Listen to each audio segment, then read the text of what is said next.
Right ఇక details చూస్తే BJP ప్రభుత్వాన్ని గద్దెదించడమే లక్ష్యంగా ప్రతి ఒక్కరూ కంకణబద్దులే పనిచేయాలని పంచాయతీరాజ్ గృహ నిర్మాణ ఇన్ఛార్జి జిల్మల్ సీతక్క పిలుపునిచ్చారు. ఆదిలాబాద్ జిల్లా కేంద్రంలోని కాంగ్రెస్ పార్టీ అసెంబ్లీ ఇన్ఛార్జి కంది శ్రీనివాసరెడ్డి నిర్వహించిన రోడ్ షోలకి ఎంపీ అభ్యర్థి ఆత్రం సుగుణతో కలిసి ఆమె ముఖ్య అతిథిగా హాజరయ్యారు. భుక్తాపూర్ హనుమాన్ మందిరంలో స్వామివారిని దర్శించి ప్రత్యేక పూజలు నిర్వహించిన అనంతరం రోడ్ షో ప్రారంభించారు. భుక్తాపూర్లో పర్యటిస్తూ ప్రజలకు అభివాదం చేశారు. మండు టెండర్లను సైతం లెక్క చేయకుండా ప్రజలు రోడ్ షోకు పోటెత్తారు. ప్రచార రథంపై నుండి మంత్రి సీతక్క, ఎంపీ అభ్యర్థి ఆత్రం సుగుణక్క, అదేవిధంగా అసెంబ్లీ ఇన్ఛార్జి కంది శ్రీనివాసరెడ్డి ప్రజలకు అభివాదం చేస్తూ ఆత్రం సుగుణక్కను ఓట్లతో దీవించాలని కోరారు.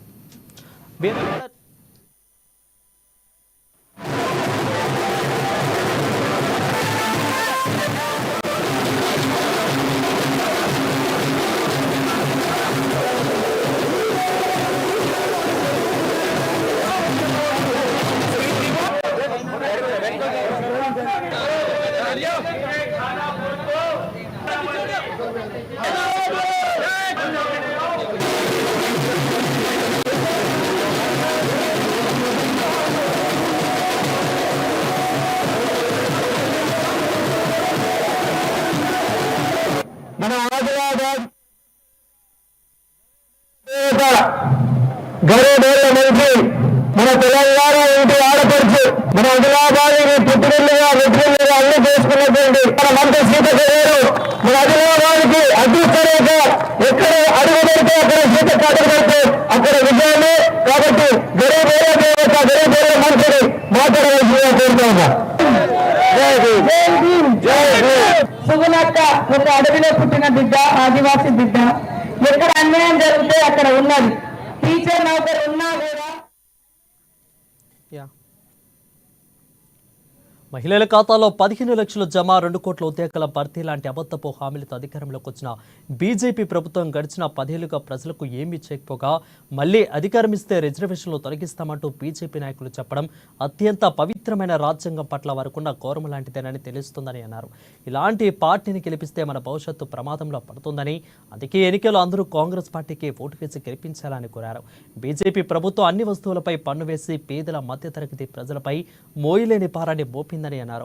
ఉదయం భుక్తాపూర్ నుండి ప్రారంభమైన రోడ్ షోలో పట్టణంలోని పలు వీధుల గుండా కొనసాగింది. నోరు విప్పితే రాముడు గురించి మాట్లాడుతున్నారు. తమకు దేవుడిపై నమ్మకం ఉందని, కానీ దేవుడు గుడిలో ఉండాలి, భక్తి గుండెల్లో ఉండాలని అన్నారు. దేవుడి పేరు చెప్పుకొని చేసే రాజకీయాలు తగవని అన్నారు. పేద, బడుగు, బలహీన వర్గాల సంక్షేమం కోసం పాటుపడే కాంగ్రెస్ పార్టీ అభ్యర్థి ఆత్రం సుగుణను భారీ మెజారిటీతో గెలిపించాలని కోరారు. తాను, ఆమె ఇన్ఛార్జి కంది శ్రీనివాసరెడ్డి ఆదిలాబాద్ అభివృద్ధికి కట్టుబడి పనిచేస్తామని హామీ ఇచ్చారు. ఎంపీగా ఉండి ఆయన ఎంపీయా అనేది కూడా ఎవరికి తెలియదు. మంత్రిగా ఉండి ఈయన మంత్రి చేసిందా అనేది కూడా ఎవరికి తెలియదు. కాబట్టి మన ప్రభుత్వం ఉంది ఇక్కడ. నేను ఇక్కడ ఇన్ఛార్జ్ మంత్రిగా ఉన్నా మీ కాలనీలలో రోడ్లైనా, సైడ్ డ్రైవర్స్ అయినా, 5 లక్షలతో ఇల్లు అయినా, మరి పెన్షన్ అయినా, అదేవిధంగా రేపు రాబోయే కాలంలో మా మహిళలందరికీ 1,00,000 రూపాయలు రాహుల్ గాంధీ గారు ప్రతి సంవత్సరం అకౌంట్ వేసేదైనా, ఏదైనా ధరలు తగ్గింపైనా కూడా ఇప్పటికే ఉచితంగా ఇళ్లలో కరెంట్ వస్తుంది. 500 గ్యాస్ ఇస్తున్నాం. అదేవిధంగా బస్ ప్రయాణం ఇచ్చినాం. ఆరోగ్యశ్రీ ఫ్రీగా నడుస్తుంది. ఏది జరగాలన్నా పేదల పార్టీ కాంగ్రెస్ పార్టీ. అంతే తప్ప బీజేపీ లెక్క దేవుడిని అడ్డం పెట్టుకొని, దేవుని ముందర పెట్టి ఏం చెప్పడానికి వాళ్ళ దగ్గర లేదు. మరిగా 10 ఏళ్ళు వాళ్ళు ఇప్పుడు ఎంపీ కూడా బీజేపీలో ఉన్నారు కదా, ఎమ్మెల్యేలు ఉన్నారు కదా, ఏం చేసారు 10 ఏళ్ల నుంచి. కాబట్టి ప్రతి ఒక్కరి క్షేమమే కాంగ్రెస్ దే.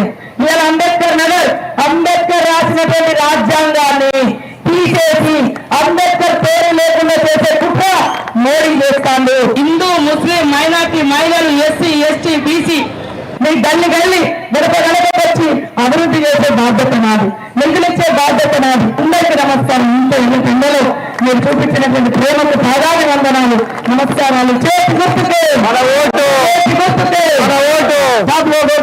सलाम वालेकुम, आदाब, नमस्कार, जय भीम, बहुत बहुत शुक्रिया. अभी हमारा मंत्री कैंडिडेट आत्म सुगुणक्का आपसे बात करेगा. एक सब लोग तालियों से स्वागत कीजिए. जय भीम, जय भीम. ఈ రోజు రాజ్యాంగబద్ధంగా ఈ రాజ్యం నడవాలంటే కాంగ్రెస్ పార్టీకి ఓటేసి, మనం చేతి గుర్తుకు ఓటేసి దేశంలో రాహుల్ గాంధీ గారిని ప్రధానమంత్రి చేస్తే ఈ దేశంలో ఉన్నటువంటి సంబంధ వర్గాలందరినీ కూడా కలుపుకొని ఒక్క తల్లి బిడ్డల్లా చూసుకునేటువంటి గొప్ప మహనీయుడు రాహుల్ గాంధీ అందుకే రాహుల్ గాంధీ గారిని ప్రధానమంత్రి చేయడానికి ఆదిలాబాద్ నంబర్ 1 పార్లమెంట్ లో ఆత్రం సుగుణక్కని భారీ మెజార్టీ ఇచ్చి చేతి గుర్తుకు ఓటేసి ఒక ప్రశ్నించే గొంతుగా పార్లమెంట్ పంపిస్తారనేసి మీకు చేతులెత్తి శిరసు వంచి పేదలందరూ తెలియజేస్తున్నారు. మనమందరం కలిసి ఉండాలంటే కాంగ్రెస్ పార్టీతో సాధ్యమవుతుంది. అదేవిధంగా ఈ దేశంలో మనమందరం కూడా అభివృద్ధి జరగాలంటే కాంగ్రెస్ పార్టీతో సాధ్యమవుతుంది. కాబట్టి అందుకే మరి ఒక పేరింటి బిడ్డకు, ఒక ఇంద్రమ్మ ఇంట్లో పుట్టినటువంటి బిడ్డకి, మరి ఒక మహిళకి మీరందరూ కూడా దయచేసి చేతి గుర్తుకు ఓటేసి గెలిపించే బాధ్యత మీది. మరి అభివృద్ధి చేసే బాధ్యత కాంగ్రెస్ ప్రభుత్వం తీసుకుంటుందనేసి మీకు తెలియజేస్తున్నా. జై కాంగ్రెస్, జై కాంగ్రెస్. అందరికీ నమస్కారం అన్న. జై కాంగ్రెస్. చేతు గుర్తుకే మొదటిసారి మన మహిళకు అవకాశం వచ్చింది కాబట్టి అన్నలందరూ, అక్కలు ఎట్లన్నా మాకు సపోర్ట్ చేస్తారు, అన్నలందరూ మా అక్కకి తప్పకుండా సపోర్ట్ చేయాలి. 10 సంవత్సరాల నుంచి ఎట్లాంటి పాలన ఉందో మీరు చూసిండ్రు కాబట్టి ఒక్కసారి అక్కకు అవకాశం ఇవ్వండి. ఎందుకంటే తన ప్రభుత్వ ఉద్యోగానికి ఆమె రాజీనామా చేసి మనకు సేవ చేస్తాను వచ్చిందక్క. ఎవరు అట్లాంటి పని ఉద్యోగం వచ్చిందంటే నా పని నేను చేసుకుంటా అనుకుంటారు, అట్లాంటిది మన కోసం వచ్చిందక్క. కాబట్టి ఒక్కసారి మీరు